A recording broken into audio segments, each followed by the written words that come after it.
I'm gonna let this stream populate for a bit. So if I decide to leave this up later, you'll understand why there's talking at the front. This is a live stream. What I'm doing is I'm trying out a new video switcher, the Blackmagic Design ATEM Mini, and I gotta say, so far, like I've only had it for 2 days. So shout out to Brad from Isla Instruments for sending it over. I've just basically plugged it in. It's pretty much plug and play, and I'm giving it a go. I want to see what the latency is like with the audio because I may need to do some adjustments on that end as far as you know getting everything playing together correctly. Let's go ahead and I want to get myself into the Hydrasynth group. I'm live streaming this into the Hydrasynth group as well. Reason being, I'm going to showcase some Hydrasynth tricks as well. So it won't be just the ATEM Mini. It will be some Hydrasynth stuff. But I'll also be doing some like very, very rough latency testing just to kind of see what happens. So that might cause some interesting things to happen in a minute. Um, what I'm gonna show with the Hydrasynth is let me see here. I'm going to let me pull this up for a second here. Where are we at?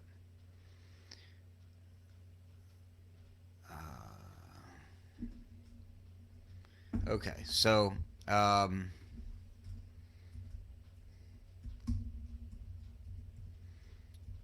think I have this right. Sorry for the delay here. I'm just kind of getting things together. Let's see. Let me grab. I guess I should grab the YouTube link as well. I can kind of share that around a little bit so that people know that I'm actually doing something here. I'll mute this. All right.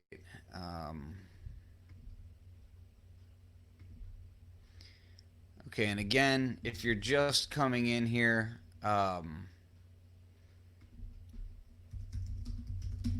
I'm testing out the new Blackmagic ATEM Mini, and I'm going to showcase some Hydrasynth tricks and tips, and I'll be showing that in just a few seconds once we get going here. I'm just making sure that the links are working and that sort of thing.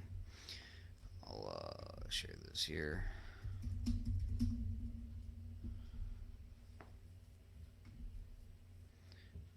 And I'll share it here. I don't like spamming a lot of groups, so I usually will share to like maybe 3 groups and then stop because otherwise it gets to be a bit annoying. I know I don't like it when other people do it too much, so I try to be as polite as possible while still trying to um, let people see what's going on. Where are we at? And hopefully, if this works, I may be able to see the comments in the stream here. It should be working for the live chat and everything else. I'm actually going to pop out the live chat so that I can see that. And I really should set up a second monitor. And I am in the new studio, by the way, which is nice because I've been working on a studio for a while, and it's not fully complete, but post NAM, it's going to be fully completed. But I'm actually moved in now, and I can do some fun things like check this out. I did the whole studio controllable from my phone, so I can shut any synthesizers on and off and everything right from the phone, and I can control the lighting right from here. The acoustic design is in the works now, so I'll when I get back from NAM, we'll be doing the acoustic treatment in here, which is going to be really fun. All right, so we'll get started. First thing I'm going to do is let's switch here, and we'll turn this on. Yeah, and I think I can actually bring this up a bit. So we'll do it like so. If I can make it so I can see what I'm doing, that would help. Where are we at? Yep, that should be good. So we'll say That should work. So I'm using the ATEM Mini to do my picture-in-picture, which is pretty cool. So I'm on a blank patch here.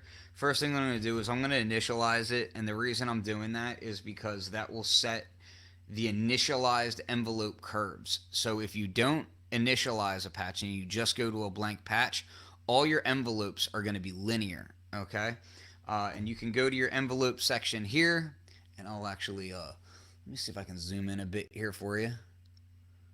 Bring it in nice and tight like so, and see if I can't focus it in a bit. So if you go to your envelope type and you press envelope twice, you'll get to the actual curve screen, and the default is 32 for attack, decay, and release exponential. Okay, you can adjust that as you see fit. Maybe I zoom in a little bit more as well. What do you say? Bring it all the way in tight. Does this make you happy? And then we'll. There we go. Look at that. All right. So that's the first thing I do is I initialize it just because it kind of gets me to a quicker starting point than a completely blank patch, which is nice. So what I'm going to do is I want to show somebody was asking about getting gritty sounds, and I want to kind of show that. So the first thing that I wanted to show is somebody was saying, well, I really wanted that kind of Moog filter sound, and I wanted it to also get gritty. And that's kind of like the two aren't completely separate things, but at the same time, they kind of are. There's a few things about the Hydrasynth that you should know, and that is that when you're programming it, one, the oscillators going into the filter section, first it goes to that mixer, right? Well, one of the key features about that is when you're trying to blend the oscillators into the filters using high resonance, which is what the guy was asking for. You have to recognize that the level of your oscillators will directly affect how that resonance sounds. So, and also in an initialized patch, the key tracking is 100% on your filter. I'm going to take that down to 0, and we can kind of get into that in a minute. Also, my filter type, I'm going to go to ladder 24, which is the non-resonance, non-Q compensated filter. So you should be able to hear this. Okay, it should be kind of low, and I'll be bringing this up a good bit in a minute. But so right now, my oscillator, I can have it full. I'm going to take it back to about 95, and then I'm going to bring in the second oscillator, and we'll go to about 80. And then the third oscillator, I'm going to take much lower to probably be about 60. Good, okay? Then oscillator 1, I'm going to pitch it up about 7 cents. Oscillator 2 is going to come up about 4.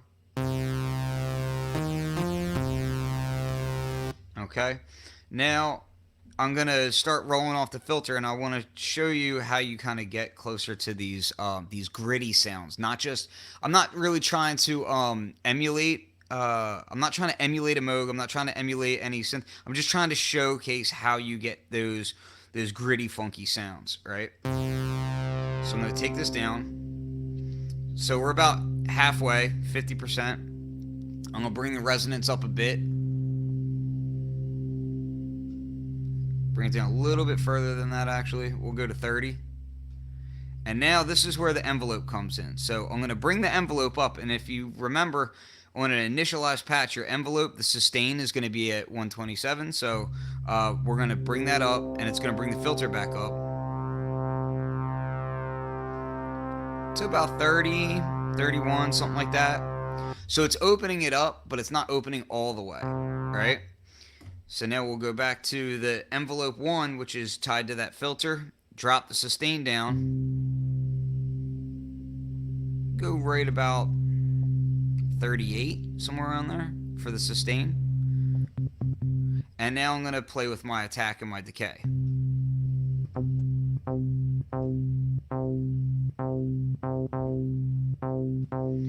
Now the curve, I actually want this to be more exponential than it currently is. So I'm actually going to go up to about 45 to 48, somewhere around there. Let's take it all the way up to 48. Oh, yeah.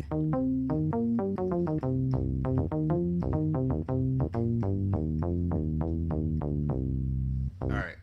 So now back to the filter. So our resonance is 58, cutoff is 30, and we can kind of play with that a little bit.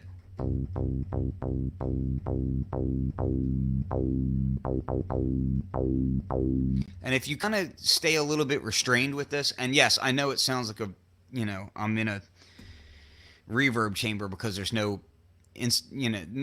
absorption on my walls yet, so you have to excuse that. So if I bring the resonance up, I'm not going to go all the way to 100%. I'm not going to kick this thing way up to 128. I'm going to drop it back, into like the 90s.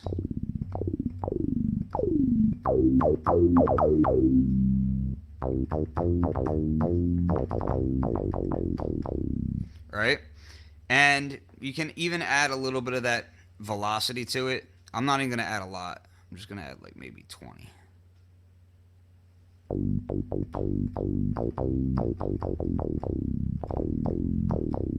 Now, you have that filter drive section, okay? So if I press filter a second time, I get into the drive area, right? And I can bring that up a bit. Bring it up to like 60.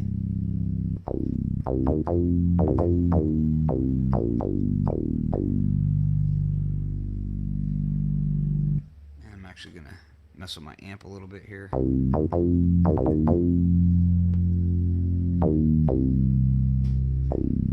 I'm just checking my levels because it seems a little low in here. So that gives you like this kind of rounding and squaring out of the waveform a little bit. And what's up, Ranzi and Chris? So it kind of like squares it and does that overdrive thing, But there's a special fact about the mutants in here.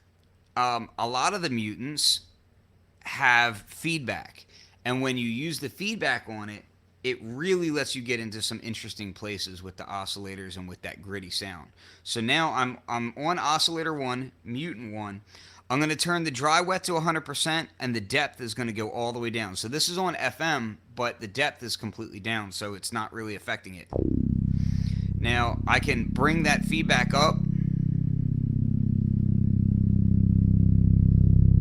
If I go all the way up to 150,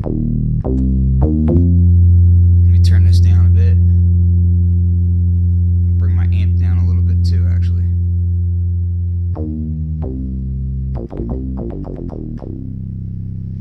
So I'm going to open this filter manually using the dedicated cutoff knob.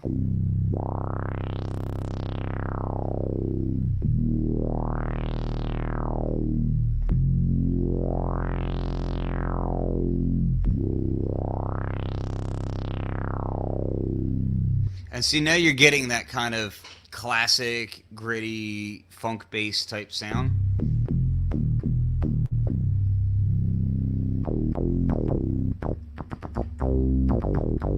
I'll turn the mic off so you don't hear so much clacking.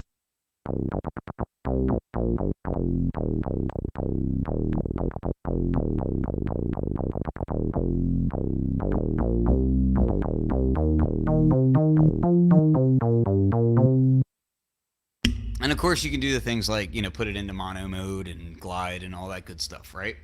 This is just regular poly, like I'm not doing anything fancy. There's more though, right? So now what I want to do is on oscillator 2, mutant 3, I'm going to turn dry wet 100%, depth down. I'm going to bring the feedback up on that.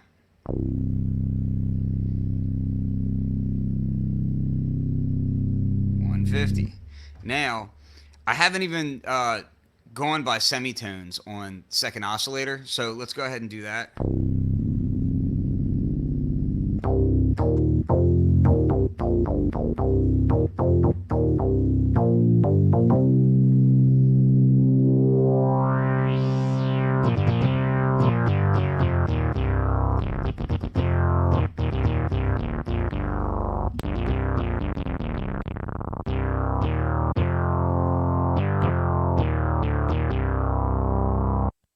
So yeah, you're getting that.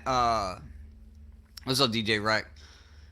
So now you're getting that very Bernie Worrell type sound, you know.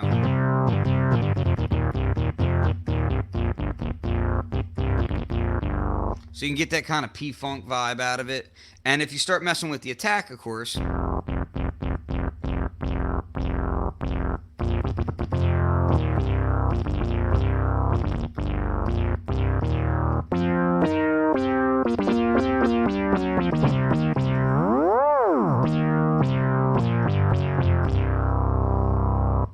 so that definitely gives you the ability to get gritty like that. And there's more, like there's still more grit that you can pull out of this thing. Now, this is, I'm going to kind of really ruin this patch a bit, but it's all for a good cause.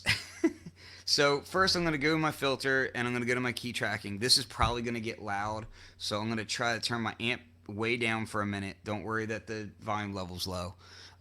You'll see where I'm going with that. So if I go to the key tracking, I'm going to put that to 100%, and then I'm going to end up having to drop my cutoff. And I'm going to bring the resonance all the way up. And then drop it back just a hair. This is where, like, really programming it by ear is going to come into play. You're going to want to listen to it. You're going to want to do this to your taste. But essentially, I'm going to send full, very near full, because even at full resonance and also backing it off just a bit can really drastically change the sound of these filters, right? So what I'll do is I'm going to overload the filters and just really just beat the hell out of these things, right? So resonance is way high. Got my key tracking on, so the self oscillation of the filters is going to track. But because these filters were modeled on analog filters, not all of them key track perfectly. Some of them are pretty wonky as far as how they key track. You have the ability to adjust key tracking over and under, so you can kind of rein it in a bit. But even when you rein it in a bit, some of these filters do not key track. Like the original models of them don't key track. So you have to keep that in mind. But that does some really cool stuff. So now where we're at is filter 1 and 2 are in series. All right, our drive is still only at 60. We can pull that all the way up to 128, and now it's really saturated. Filter 2, we're going to pull that all the way up, and we're going to do the key tracking to 100. And I'm going to bring this into low pass mode. There we are.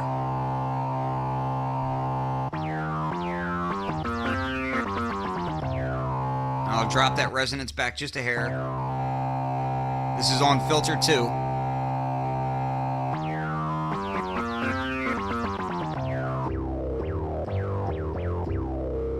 Going back to filter 1, I'm going to adjust that cutoff a bit.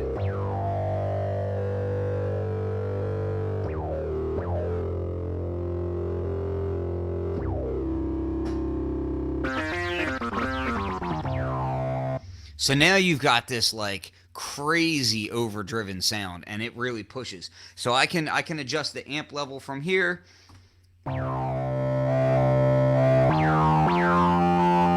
And I'm going to set up, because you can, why not?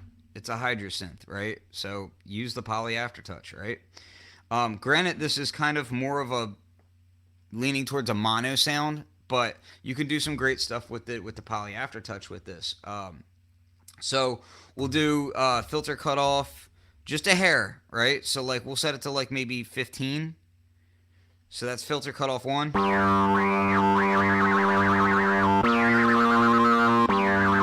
I'll back the camera up a little bit so you can see what I'm doing. Whoop, that's the wrong way, Ken. There it is, Flux Boy. All right, so.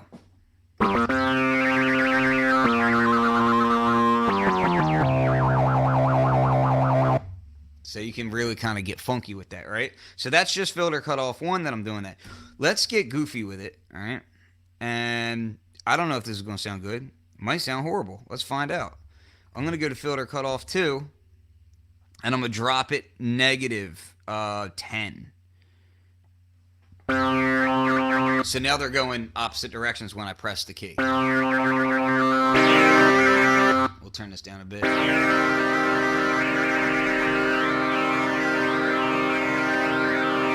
So you can hear that poly aftertouch happening right there. I'm going to go a little bit lower here.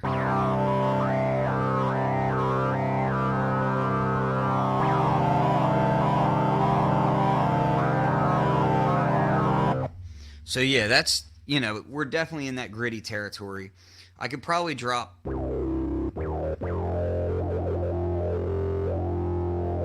Let's try and... So if we go positive on filter cutoff 2 by 10, so we have two slightly different amounts that we're changing the filters by.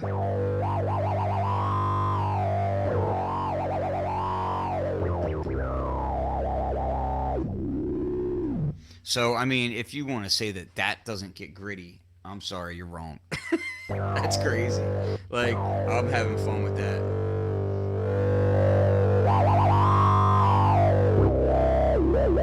Now, we can do so much more to make this thing gritty. I can go into the pre-effects, and I can do gritty there. But I can also do gritty in the mutants, right? So... Not sure which one I want to do first, but I'm going to show the pre-effects real quick. I'm not going to spend a lot of time in there, but I just want to show something. So if I go to the lo-fi and I take that to 100%, right, you have a lot of control over how gritty you get there as well. And what's cool about that is you have a third filter that is separate from your main two filters that are in there. So when you start creating aliasing effects, you can actually filter those as well. And there's a lot of different filter models in there. You've got PW bass, radio, telephone, clean, low pass, right? So you can do all those. I like the radio one a lot, and I like the telephone one a lot. So, but for right now, I'm going to keep it on through, so it's bypassing that.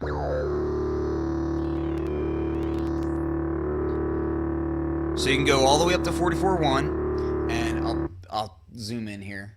Let's see if we can drop this bad boy in here. I tell you what, I'm really digging this ATEM Mini thing for being able to do this in live streams. This is making it so much easier. Campbell is asking if you can load your own wavetables. So really what you're asking is, can you load your own waveforms? And the answer would be no. You can create your own wavetables. You've got a whole bunch of waveforms in there, and then you arrange those waveforms in whatever order you want, and then it will morph 10 points in between each one of those. So you can have up to 8 in a wavetable with 10 points between each waveform in that wavetable, right? So, yeah, it's like 80 points like that, you know, if my math is right. I hope it is. Anyway, so, yeah, you can really just do a ton of different sounds with it like that. And then, of course, you have your mutants, which is going to mutate it even further. And then you can do wave sequencing with that by using the LFO in step sequence mode, blah, blah, blah. Getting off track. So with the pre-effects, I can drop it. So now we're at the lowest point.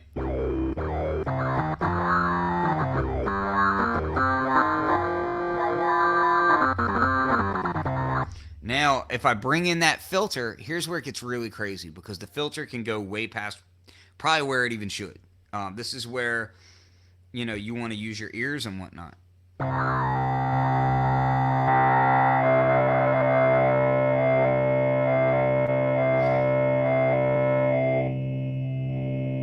And I'm going to bring the resonance up, and this is where it's going to get stupid.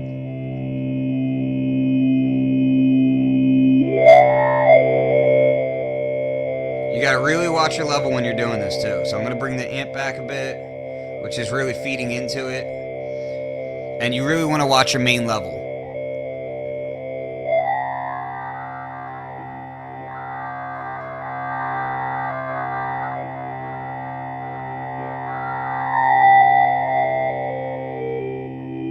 And one thing I will say is that these filters will step. Okay, so the other filters, your main filters, don't step. But these ones will, because they're going by much larger increments.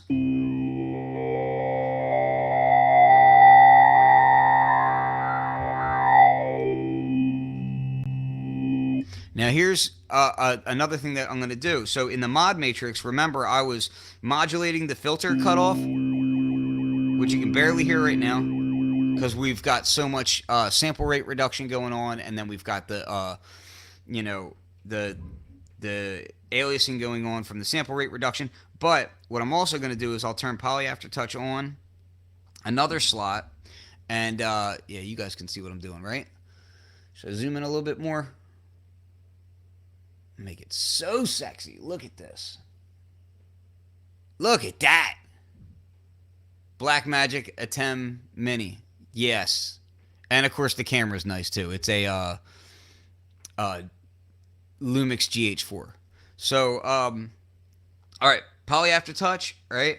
And then when you highlight underneath of, so this is the source here, and then the destination is here. When this is highlighted, all you have to do to assign it is just touch whatever you want to be assigned there. So I just touch pre-effects. Parameter 1 is the filter cutoff. So I'm going to give that, let's say, like 20. And now when I do a poly aftertouch,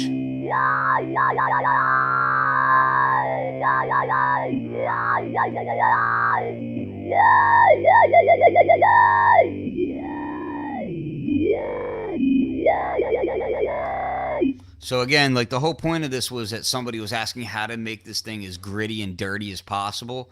That's what we're doing right now. We're just making this thing as dirty as and ugly as can be.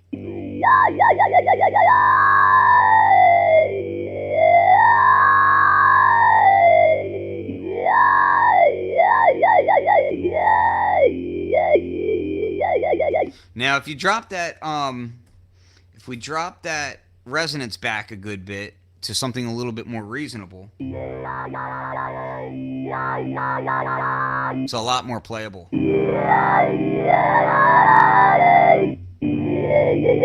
Oh, another thing that I should note about this is that when you're doing this sort of thing, when you're in the pre-effects area, the pre-effects are kind of post-synthesizer.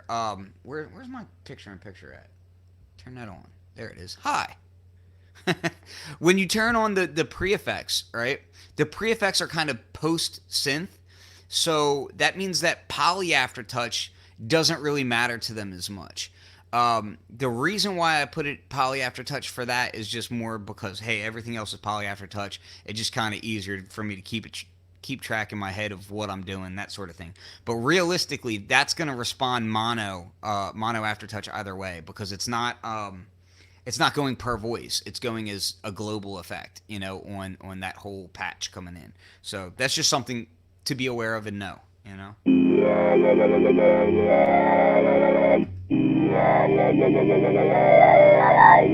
I'm going to zoom out real quick so you can see what's going on with my bad self here.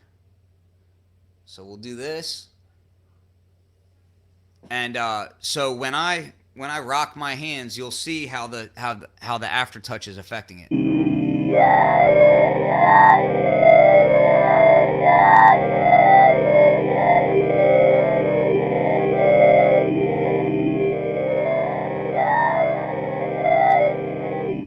So, and yeah, I'm pretty much clipping when I'm doing that right now. I've got my amp is going way loud. I'll even I gotta turn my main volume down.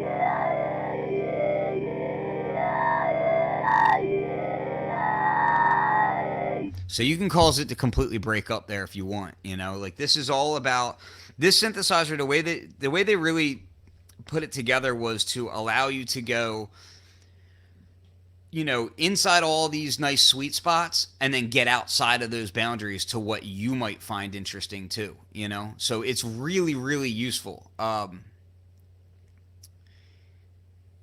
feed if this happens with the cams that have cheap HDMI outputs. Yeah, so another thing about the latency that I was checking earlier is the fact that when I've got this other thing here. Well, let me switch like this so you can see my face. Where's it at? It's somewhere around here. This studio is still like a mess. Like I still have cables going everywhere. Like it is a hot mess right now. But I've got the Elgato. What is it called? Elgato Cam Link. It's like a little Jimmy Jam. Um, Anyway, when I use that thing with my Lumix cameras, I get a lot of latency. Like I have to go into like OBS and set up a delay, or else the audio is all over the place. So I don't know how much delay is going on right now. It looks like there's some, but it's not as bad as it was with the Elgato. It definitely looks like there's still some latency there, and I'm gonna go back and watch the feed later to check it out. But matter of fact, I'll go here. Let me turn the picture-in-picture on. Yep. And I got to get it to where it remembers the size, too. Let's see here. Am I back to about the right size? It's pretty close.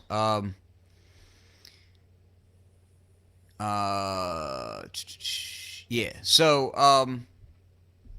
I don't know. So, we'll see. I did a, I don't know if I saved it. I'm going to wipe this patch clean. And I did this patch the other day. It's not finished. And it's kind of based around the same idea of like just getting really way past the sweet spot of the synth and just like being ridiculous. Where am I at? I think I changed a few things to it. Maybe not. Oh, maybe that's not the right patch. I don't know.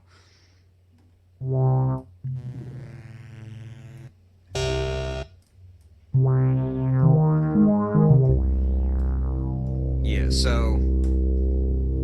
Yeah, I think this was it.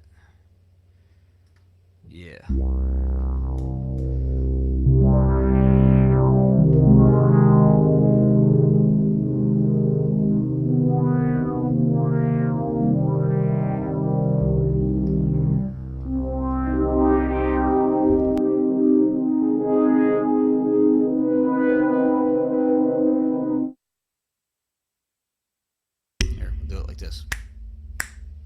Okay, that was for Ramsey. We're doing some latency testing on this thing, which is cool. I definitely plan on looking into ways of doing async and all that kind of stuff with this, but for now we're just kind of vibing out in here, right?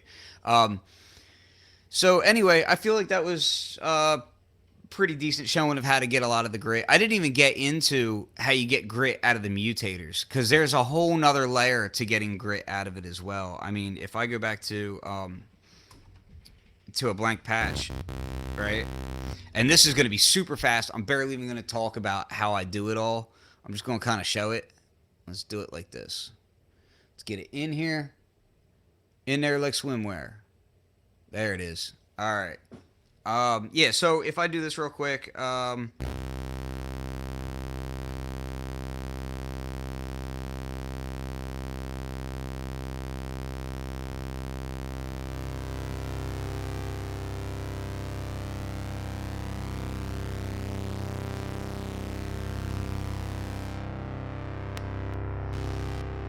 one of my favorite filters for getting grit is the Thriller, because it has so much low end oomph to it.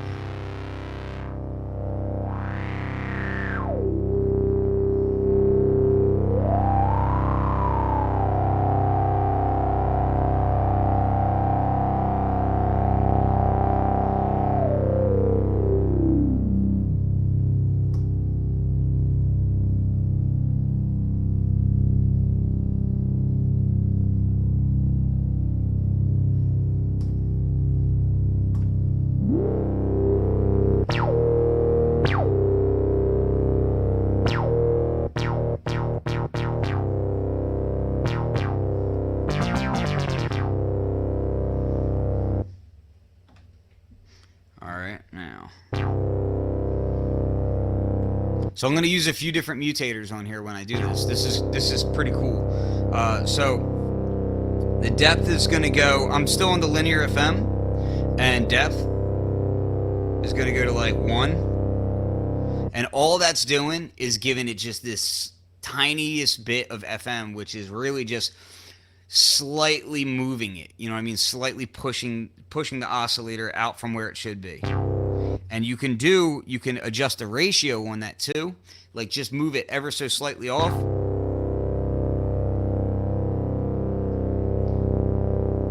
And if I bring that depth up, you'll see I'll get more movement.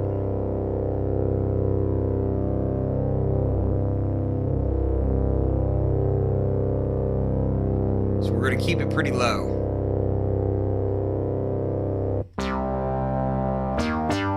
And then bring up that feedback.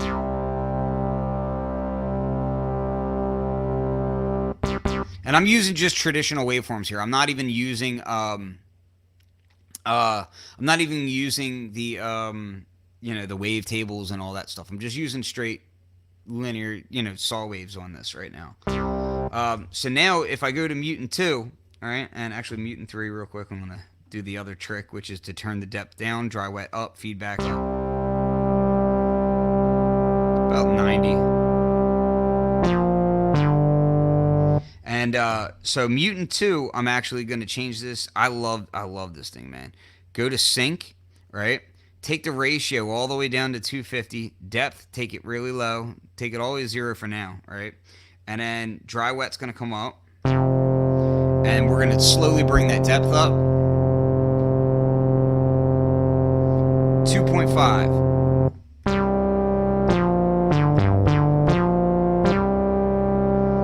And you can bring the feedback up on that as well. Now, if you use the window acts, it's allowing it kind of bookends what you're doing to the waveform, right? So if there's any kind of DC offset or anything like that, it'll kind of remove the clickiness and kind of bring it together, which kind of has the effect sounding like a high pass filter on your raw oscillators a bit. So it can kind of take some of that low energy away. So I'm not going to do that on this patch, but it's great for like sparkling pads and that sort of thing. And I'm going to do the same on I'm going to do the same on the second oscillator.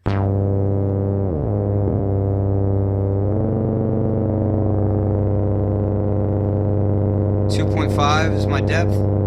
Bring that feedback up. And now it's just absurd. I'm going to turn the mic off for a minute so you don't get as much of the room noise.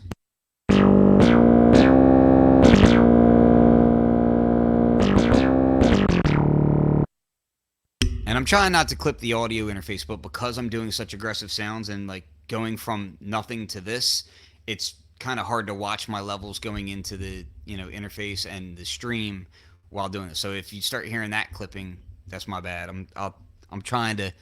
That's why the levels are probably going all over the place.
So you just easily get super, again, it's just super, super gritty, really quick and easy. So again, there's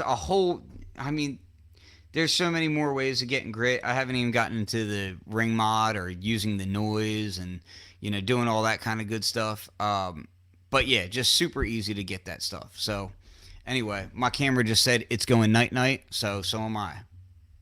This is Flux, fluxwith.com. Peace.